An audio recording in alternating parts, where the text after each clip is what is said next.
నమస్తే సార్. మీ పేరు? నా పేరు గౌతమరావు అమ్మ. ఏం చేస్తుంటారు సార్? రిటైర్డ్ పోలీస్ డిపార్ట్మెంట్ పనిచేసి రిటైర్ అయ్యాను. సహజం అది. ఏమాత్రం ఒక ఎకనామిక్స్ సబ్జెక్టులు తెలిసిన వాళ్ళు కానీ, ఫైనాన్స్ విషయం మీద అవగాహన ఉన్నవాళ్ళు కానీ, ప్రతి సంవత్సరం కూడా ప్రతి రేటు కూడా ప్రతి వస్తువు కూడా 10% పెరుగుతూ ఉంటుంది. అదే మన ఎవరికి అనుకూలం చెప్పడం కాదు. ఏ గవర్నమెంట్ అని ఎవరైనా చేసేదేమీ లేదు. అందుకే ఏంటంటే ప్రభుత్వ ఉద్యోగులకి ఏంటంటే అది డిఏలు పొయ్యేలు అవి ఇస్తూ ఉంటుంది కాబట్టి వాళ్ళు సర్వైవ్ అవుతారు. కానీ మిగిలిన అది లేబర్గా ఉండేవాళ్ళు, కష్టపడి పనిచేసేవాళ్ళు, వాళ్ళకి కొంచెం ఇబ్బంది. వాళ్ళు ఏం చేస్తారు, వాళ్ళు అమ్మే వస్తువులు రేట్లు పెంచుకుంటారు. ఇప్పుడు రైతు బజార్ దగ్గర మనం ఉన్నాం. వాళ్ళు ఏంటంటే వాళ్ళకి రైతు ఎట్లా ఇస్తాడో మనకు తెలియదు, వాళ్ళు పెంచుతారు. అది సందర్భోచితంగా. ఇప్పుడు సపోజ్ వాళ్ళు రేకాయలు అనుకోండి, సంక్రాంతి పండుగ అంచేత వాళ్ళు ఆ వస్తువులు రేటు పెంచుతారు. అంటే సందర్భాన్ని బట్టి ఇవాళే కొంటారు, మిగిలిన రోజులు ఏదో కొంటారు. కాబట్టి వాళ్ళు ఏంటంటే 10 రూపాయలు వస్తువు 50కి అమ్ముతారు. అది ఎవరికి వాళ్ళే సర్వైవ్ అవుతారు. ఈ ధరల గురించి మనం చేసేది ఏముంది, ఏం లేదమ్మా. ఇంకంటే పెరుగుతూనే ఉంటాయి. ప్రతి సంవత్సరం కూడా ఎవరి పరిపాలనలో ఉన్నా, స్టేట్ అయినా సెంట్రల్ అయినా పెంచిన డబ్బు ఉందమ్మా. పెంచారనుకోమ్మా, కొన్ని వస్తువులు పెంచారు పన్నుల రూపంలో, జిఎస్టీ అని, అది గవర్నమెంట్ కలెక్ట్ చేస్తుంది. ఏం చేసుకుంటారు వాళ్ళు దాన్ని? గవర్నమెంట్ దగ్గర సెంట్రల్ గవర్నమెంట్లో లక్షల కోట్లు ఉన్నాయి, స్టేట్ గవర్నమెంట్ వేల కోట్లు. మళ్ళీ ప్రజల్లో జీతాల రూపంలోనో ఆ రోడ్లు వేయటం, వంతెనలు వేయటం ఏదో వాడతారు. వాళ్ళే జేబులో పెట్టుకోరుగా. ఇప్పుడు నా జీతం ఉందమ్మా, నా జేబులోనే ఉంటుంది, నా కుటుంబానికి వాడతాం, ఇంకా వేరే వాళ్ళకి వాడడం. గవర్నమెంట్ ఉంది, స్టేట్ కానీ సెంట్రల్ కానీ, కొంచెం బ్రాడ్గా ఆలోచిస్తే. ఇప్పుడు విమర్శించే ప్రతివాడు ఏం ఆలోచించాలంటే, నేను అక్కడ కూర్చుంటే ఏం చేస్తాను అని ఆలోచించుకుంటే ఇంత విమర్శలు ఉండవని నా అభిప్రాయం. అంతేగాని ఏం లేదు. ఏ పార్టీకి అనుకూలం కాదు, వ్యతిరేకం కాదు. జనరల్గా ఏంటంటే నన్నే ఓ ప్రధానమంత్రినో, ముఖ్యమంత్రినో, ఫైనాన్స్ మినిస్టర్నో చేశాను అనుకోమ్మా, ఏం చేస్తాను? వచ్చిన డబ్బులు లేదు, ఆ జిఎస్టీ, ఆ పన్ను గిన్నె, సేల్స్ ట్యాక్స్ కమ్మా. ఏదో సెంట్రల్ వాళ్ళకి సెంట్రల్, స్టేట్ వాళ్ళకి స్టేట్ వస్తాయి. స్టేట్లోనే ఏమన్నా పన్నుల రూపంలో వచ్చేటువంటిది తక్కువ. అన్ని పన్నులు కూడా సెంట్రల్ గవర్నమెంట్కి వెళ్తాయి. జిఎస్టీ దగ్గర స్టేట్లో కలెక్ట్ చేసే జిఎస్టీ కూడా సెంట్రల్గా వెళుతుంది. వాళ్ళు ఏం చేస్తారంటే ఆ దామాషాలు ఆ యొక్క స్టేట్ అవసరాలను బట్టి. ఇప్పుడు తెలంగాణ, మద్రాసు ఉందనుకోండి, మరి మద్రాసు తెలంగాణ మంచి సిటీ. హైదరాబాద్ ఉందనుకోండి, తెలంగాణకి అది మంచి సిటీ. వాళ్ళకి డబ్బులు వస్తాయి. బట్ వేరే ఆంధ్రాకి వచ్చిన కొత్త గవర్నమెంట్, కొత్త స్టేట్ అయినా 5 ఏళ్ళు 10 ఏళ్ళు అయినా వచ్చి ఫామ్ అయినా దీనికి ఏదో ఎవరికి వాడే సర్వ్ అవ్వడమే కానీ పెద్దగా ఏమీ లేదు దీనికి. అంటే ఇట్లా కొంచెం ఎక్కువ ఇస్తే మంచిదని మా ఉద్దేశం. అంతకంటే అదే. మరి చూస్తే ప్రస్తుతం ప్రభుత్వ పరిపాలన ఎలా ఉందండి? వాళ్ళ ఒక్కొక్కళ్ళు ఒక్కొక్క మోడల్లో చేస్తారమ్మా. మనం పరిపాలన విభజించేదే లేదు. ఆయన ఏంటంటే కొద్దిగా ఈ టైలర్లను, ఆటో డ్రైవర్లను, మరో ఒకసారి కనుక వాళ్ళకు 10, 20, 30, 50 వేలు అట్లా ఇచ్చి సంవత్సరానికి కొంత అమౌంట్ ఈ నాగైదుగా ఇచ్చామనుకోండి, ఒక అప్కీప్ అవుతారు కదా. పెద్ద అప్కీప్ అవుతారు వాళ్ళు. కొంత ఇంత ఇదిగా ఉండదు వాళ్ళకి. వాళ్ళు ఇప్పుడు అట్టాగా ఇప్పుడు ఏదేదో వెరుగుమండ వర్గాలకి మంత్రులు, మినిస్టర్లు, ఎమ్మెల్యేలు ఇస్తున్నాడు జగన్ గారు. అంటే వాళ్ళు ఒకప్పుడు రావాలి కదా. ఎంతకాలం పై కులస్తులే డెవలప్ అయి ఉన్నారు. అంటే నేను అప్పర్ క్యాస్టే, నేను కాదని నేను అనట్లేదు. అందరూ ఉద్యోగాలు చేసుకుంటారు, అందరూ వీళ్ళు అప్పర్ క్యాస్ట్లోనే వస్తున్నారు ఎక్కువ డెవలప్ అయ్యి. వాళ్ళ ఇప్పుడు ఉండి బిల్డింగ్లు మొత్తం ఎవరైనా చూడండి వేలువే ఉంటాయి. మిగిలిన బీసీలు కూడా కొంచెం డెవలప్ అయ్యారు. ఇంకా ఎస్సీ ఎస్టీలు ఇంకా డెవలప్ అవుతూ కూడా ఉన్నారమ్మా. వాళ్ళు కూడా కొంతకాలం ఒక 5 ఏళ్ళు 10 ఏళ్ళు 20 ఏళ్ళు రాజ్యాలు కనుక వచ్చారనుకుంటే వాళ్ళు కానీ సంపాదించుకుంటే అందరూ సమంగా ఉంటారు. నా సంపాదనలోంచి ఒక లేబర్కి ఇవ్వమంటే దాని 10 రూపాయలు ఇస్తా కానీ వాడి జీవితాన్ని సరిపోయి నేను ఇవ్వలేను, నా పొలాన్ని వాడికి రాయలేను.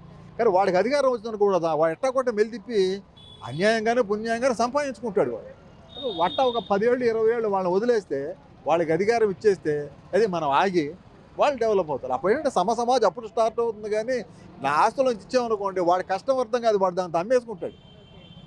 ఇప్పుడు నేను దానం చేశాను అనుకోమా, నాకు 10 ఎకరాలు ఉంది, 1 ఎకరం దానం చేయను, వాడికి విలువ తెలియదు. వాడు అధికారంలోకి వచ్చో ఉద్యోగం వచ్చో ఏదో చేసి కష్టపడి సంపాదించుకుంటే అమ్మో నేను కష్టపడి సంపాదించాను అని అనుకుంటాడు. వాడు మనం ఇస్తే పాడు చేస్తాడు. అందుకే జగన్ ఏం చేస్తున్నాడంటే ఆయన ఈ లేబర్కి ఏదో ఇస్తున్నాడు. ఆయన చేతనైంది. మన యాక్చువల్గా పేద స్టేటే, ఆయన అప్పులే చేస్తున్నాడు, సొప్పులు చేస్తున్నాడు. నాకు నచ్చింది అంటే మా ఇంట్లో అంటూ ఉంటాను, నీకు జగన్ అభిమానం అంటారు కానీ అభిమానం కాదు, హీఈస్ డూయింగ్ సంథింగ్. ఆయన జేబులో వేసుకోవట్లా. అనే బట్టన్ ముఖ్యమంత్రి అంటారు, బట్టన్ నొక్కుతున్నాడు, ఆయనకే ₹1 పోవట్లా. అంతే వ్యక్తులకి వెళ్ళిపోతుంది. ఎవరికే ఇద్దాం అనుకున్నాడో ఆయనకే వెళుతుంది. అదమ్మా పరిస్థితి. మరి ఈ వాలంటరీ వ్యవస్థ, సచివాలయం వ్యవస్థ దండగాని అంటున్నారండి. దీనివల్ల ఏమైనా ఉపయోగం ఉందంటారా అసలు వీళ్ళ వల్ల? వాళ్ళు ఇంటింటికి వస్తున్నారమ్మా. ఈ అందులో రకరకాల వింగ్స్ ఉంటాయి. వాళ్ళలో కూడా ఈ వైద్య సంబంధంగా ఉండేవాళ్ళు ఉన్నారు, ఈ రోడ్లు పరిశుభ్రత చేసేవాళ్ళు ఉన్నారు, అది ఈ రేషన్ రకరకాల వాళ్ళు అందులో వింగ్స్ ఉన్నాయి. అందులో వాళ్ళు వచ్చి వారం రోజులకో 10 రోజులకో ఆ సందర్భాన్ని బట్టి అమ్మ బియ్యం వచ్చినాయి రాలేదని ఇవ్వటం, ఆరోగ్యం ఎలా ఉందని అట్లా అడుగుతున్నారు. అంటే ప్రజలు తిరిగి బాగా పాలన వచ్చినట్టే కదా. But old they are getting 5,000 నుంచి 15,000-20,000 రూపాయల జీతం లోపలనే ఉంటున్నారు. అతి కొద్ది ఖర్చుకి అది ఆ జీతం తీసుకుంటూ మరి ఎక్కువ సర్వీసెస్ గవర్నమెంట్కి ఇస్తున్నారు కాబట్టి అది ఉపయోగం అని అనుకుంటున్నాను నేను. అందులో వ్యక్తులు, అది వ్యక్తి కాదు, అది వాళ్ళు కూడా మరి గవర్నమెంట్ అంటారో నాన్ గవర్నమెంట్ అంటారో అని తెలియదు కానీ బట్ ట్రీటింగ్ గవర్నమెంట్, వాళ్ళు గవర్నమెంట్ సేవే చేస్తున్నారు. మీరు ఒక ఎంప్లాయీగా ఎన్నో సంవత్సరాల నుంచి మీకు సర్వీస్ ఉంది కాబట్టి మీరు గతంలో స్కూల్స్ చూస్తే మీ చిన్నతనంలో కానీ మీరు సర్వీస్లో ఉన్నప్పుడు కానీ గవర్నమెంట్ స్కూల్స్ ఎలా ఉన్నాయండి, ఇప్పుడు ఎలా ఉన్నాయి? ఈ గవర్నమెంట్ స్కూల్స్ మాత్రం అది మాత్రం బ్రహ్మాండం అమ్మా, చాలా బాగున్నాయి. గవర్నమెంట్ స్కూల్స్ బాగా డెవలప్ అయినాయి, వాళ్ళకి బాధ్యత పెరిగింది. పూర్వం అంటే గవర్నమెంట్ స్కూల్స్లో వచ్చామో పోయామో అన్నట్టుగా ఉంటుంది. అంటే మా చిన్నప్పుడు బాగా ఉండేవమ్మా, బాధ్యతగా ఉండేవాళ్ళు. ఈ మధ్యకాలంలో గవర్నమెంట్ స్కూల్స్ ఎత్తేసే పరిస్థితులు తెప్పించే విధంగా ఉండేవి. వీళ్ళ ప్రవర్తన, వీళ్ళు అలాగే ఉండేవాళ్ళు. గవర్నమెంట్ కూడా ప్రైవేట్ సెక్టార్కి, ప్రైవేట్ ఈ నారాయణ స్కూల్స్ ఇవన్నీ కొన్ని వచ్చినాయి కదా, ప్రైవేట్ కాలేజీలు వాళ్ళు బాగా చెప్తున్నారు, వాళ్ళు చెప్పట్లేదని నేను అన్నాం. బట్ గవర్నమెంట్ నుంచి అయితే ఖర్చు తక్కువ అవుతుంది. ఇప్పుడు నేను మా అబ్బాయిని గవర్నమెంట్ స్కూల్లో చేర్పిస్తే డబ్బు తక్కువ అవుతుంది. అదే ప్రైవేట్ స్కూల్ అనుకోండి, నేను నారాయణ కాలేజీలో చెప్పించి నేను మా అబ్బాయికి అప్పట్లో 20,000 25,000 కట్టేవాడిని ప్రతి సంవత్సరం. అట్లా ఈ ప్రైవేట్ స్కూల్ అయితే ఆ ప్రాబ్లం ఉండదు కదమ్మా. ఈ గవర్నమెంట్ స్కూల్ అయితే డబ్బు కట్టేది ఉండదు, పుస్తకాలు కూడా ఆయనే ఇస్తున్నాడు, ట్యాబ్లు అంటున్నాడు, అవి అంటున్నాడు. సో అవన్నీ కూడా ఇస్తున్నారు, ప్రైవేట్ స్కూల్తో సమానంగా అన్నీ ఇస్తున్నారు. ప్రైవేట్ స్కూల్ ఇస్తున్నాడు కాబట్టి స్కూల్ విషయంలో మాత్రం చాలా బాగుందమ్మా. మరి ఇంత బాగున్నా సరే మరి ప్రతిపక్షాలేమో విద్యా వ్యవస్థ జగన్ వచ్చిన తర్వాత దెబ్బతిన్నది అంటున్నారు. అసలు పిల్లలు ఇంగ్లీష్ మీడియం మాట్లాడుతున్నారని కొన్ని చోట్ల వింటున్నాము. అంటే గవర్నమెంట్ స్కూల్లో గతంలో మనం చదువుకున్నప్పుడైనా మీరు చదువుకున్నాం, ఇంగ్లీష్ మీడియం అయితే చాలా తక్కువగా ఉండేది స్కూళ్ళలో. ఇప్పుడు ఇంగ్లీష్ లేదు, మా చిన్నప్పుడు అయితే ఇంగ్లీష్ అనేది లేదమ్మా. ఇప్పుడు ఉంది, పెట్టారు, బాగానే ఉంది. విమర్శిస్తానికి ఒక అర్థం ఉండాలమ్మా. ఒక గబ్బుకి నేను ముక్క అన్నాను అనుకోండి, మైక్ మీరు చేతికి ఇచ్చారు, నా నోటికి వచ్చి అంటాం కదా, ఒక రెస్పాన్సిబిలిటీగా ఒక విమర్శ, సద్విమర్శ చేయండి, గవర్నమెంట్కి సపోర్ట్గా మాట్లాడండి. ఎవడో ఒకడు, ఇవాళ ఈయన వస్తాడు, రేపు ఇంకో ఆయన, ఇంతకుముందు ఆయనే ఉండేవాడు, ఇప్పుడు ఈయన ఉన్నాడు, రేపు ఎవరు వస్తారో పై పరమాత్రులు తెలియాలా, ప్రజల అభిమానం ఎవరో వాళ్ళకి వస్తారు. బట్ ఎవరు చేసినా ఏదో ఒకటి చేయటానికి వస్తారు కానీ సొమ్మంతా జేబులు వేసుకుంటే ఎవడు రాడు. ఎవడు కూడా కొంత ఖర్చు పెడతాడు. అంటే ఒక్కొక్కళ్ళు ఒక స్ట్రాటజీలో ఉంటాడు, వాళ్ళ స్ట్రాటజీని వాళ్ళు పండించుకుంటారు. మరి ఇప్పుడు మీరు ఎంప్లాయీగా ఎంప్లాయీస్కి అన్యాయం జరుగుతుంది, జగన్ గారు ఎంప్లాయీస్కి పట్టించుకోవట్లేదు అంటున్నారు, దాని మీద మీరు ఏం చెప్తారు? మా అన్యాయం అంటే ఒకటమ్మా, ఇవాళ ఒకప్పుడు మేము వచ్చిన కొత్తలో చాలా తక్కువలో మేము జీతంలో జాయిన్ అయ్యాం. మా జీతం ఎంతో చెప్తే చాలా ఆశ్చర్యపడతారు. మేము 350 బేసిక్లో వచ్చి మా జీతం 650, 700, చేతికి 700తో గొప్ప. అదే at the time of my retirement I get above 70,000. Now I'm getting above 30,000 pension. ఇంకెంత తీసుకుంటా అంటే ఒకటి మా కొద్దిగా మనం సర్దుకోవాలి. గవర్నమెంట్ నువ్వు ఎక్కువ పీడిస్తా అంటే ఒకటి, ఇప్పుడు వీళ్ళు ఉన్నారు అంగన్వాడీలో, వాళ్ళు ఎవరో ఉన్నారు, వాళ్ళు ఎందుకంటే వాళ్ళు కనీసం 15,000-20,000 రూపాయలు ఆదాయం లేనిదే ఏ కుటుంబం బతకదు. అద్దె కానీ సొంత ఇల్లు, ఇప్పుడు గవర్నమెంట్ సొంత ఇల్లు వచ్చిందనుకోండి, అయినా వాడికి 10,000-15,000 కావాలి. అట్లాగా కొంత ఆదాయం ఉండే విధంగా ఉండాలనేది నా ధోరణి. ఇంకా ఎంప్లాయీస్ అడుగుతున్నారు అంటే వాళ్ళది హక్కులు అడుగుతుంటారు. ఈ సంపాదన కదా, ఇంకా జేబు, ఇంక ఈ పక్కడు ఇంకో జేబు కుట్టుకోవు. గవర్నమెంట్ అంతవరకు ఇస్తుంది, వాళ్ళు ఏమీ ఇవ్వనంటలేదు. ఇచ్చే పరిస్థితులు లేక ఒకవేళ ఉన్న వాళ్ళు వీళ్ళు ఏదో అంటున్నారు కానీ ఇది కాదు. మా చిన్నప్పుడు 350, 450 జీతాలు మేము గవర్నమెంట్ ఉద్యోగం చేసే టైంలో కూడా అప్పుడు ఏదైనా డిఏ ఇలాంటి గవర్నమెంట్ ఏదైనా మెలికి పెడుతూనే ఉండేది. అవునమ్మా, ఇప్పుడు సపోజ్ నాకు 30,000 బేసిక్ అనుకోమ్మా, ఆయన ఒక 3% పెంచాడు అనుకోమ్మా, సుమారుగా ఎంతో 900 పెరుగుతుంది. అవునమ్మా, నిజమే. నా కక్కుర్తి నాకు ఉంటుంది, నా ఆలోచన నాకు ఉంటుంది, ఇంకా ఆదాయం పెంచితే బాగుండు అనుకుంటాం కానీ ఒక స్థాయిని మించి ఇంకా 70,000, 80,000, లక్షల రూపాయల జీతం వస్తున్నా కానీ ఇంకా కావాలి అని వీళ్ళు కొంచెం సస్టైన్ అయితే మంచిది.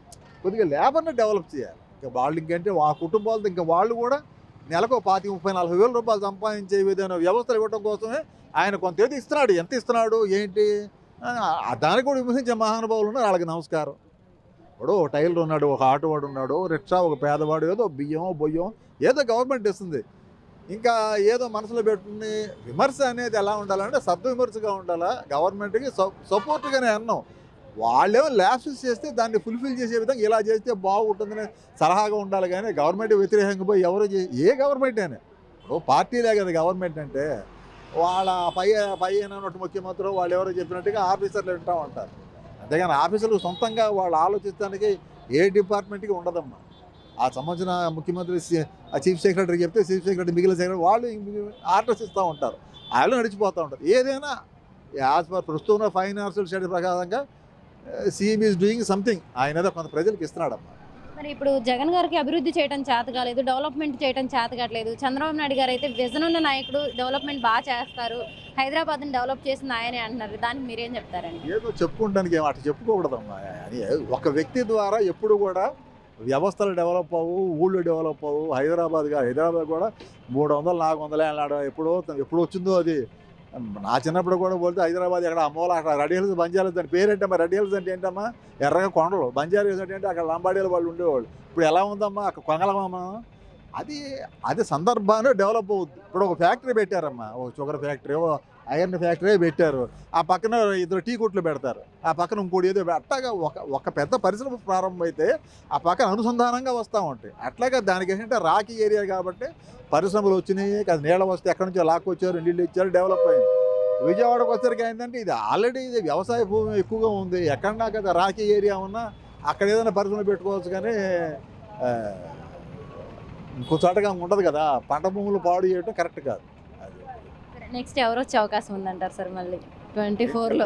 ఎవరి స్ట్రాటజీ వాళ్ళకు ఉంది. వీళ్ళ కాంబినేషన్ టీ కాంబినేషన్లో ఎవడొస్తాడో నేను అనుకుంటా, జగన్ వస్తాడని నేను అనుకుంటున్నాను. అంటే ఆయన మద్యం రేట్లు పెంచేశారు అంటే నాణ్యత లేని మద్యం కూడా ఇస్తున్నారు, దానివల్ల ప్రజలు ఇదైపోతున్నారని చెప్పేసి కూడా మొన్న చంద్రబాబు నాయుడు గారు అంటున్నారు కదండి. మా విమర్శించే వాళ్ళు ఏంటంటే అట్టా అంటే ఇట్లా అంటారు. ఇది మన సినిమాల్లో కూడా చెప్తూ ఉంటారులే.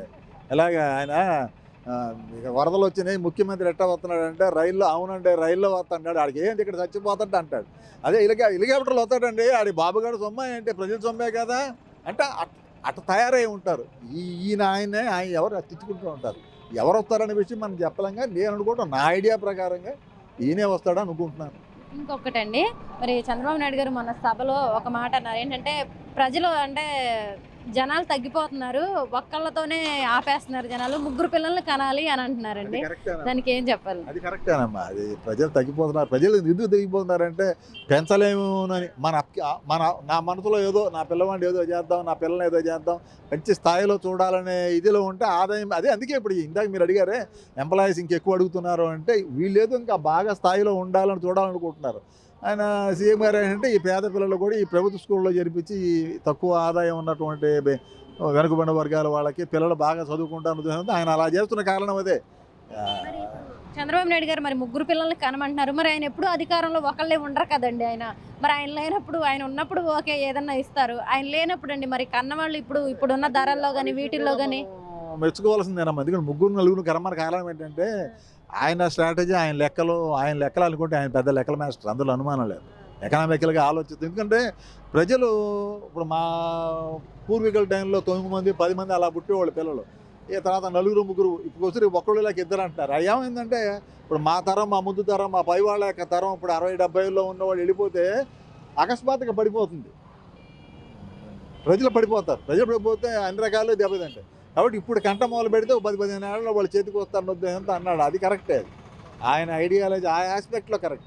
విమర్శ విషయంలో విమర్శిస్తూ ఉంటారు కానీ ఆ ఆస్పెక్ట్లో, ఎందుకంటే ఆయన గట్టివాడే కదా, తెలియదు బాగా. ఆ రోజుల్లోనే ఎంఏ చదువుకున్నాడు ఆయన, హైలీ ఎడ్యుకేటెడ్. అయితే ఒకటి ఈ విమర్శలు ప్రతిమర్శలు మనం కామెంట్ చేయకూడదు.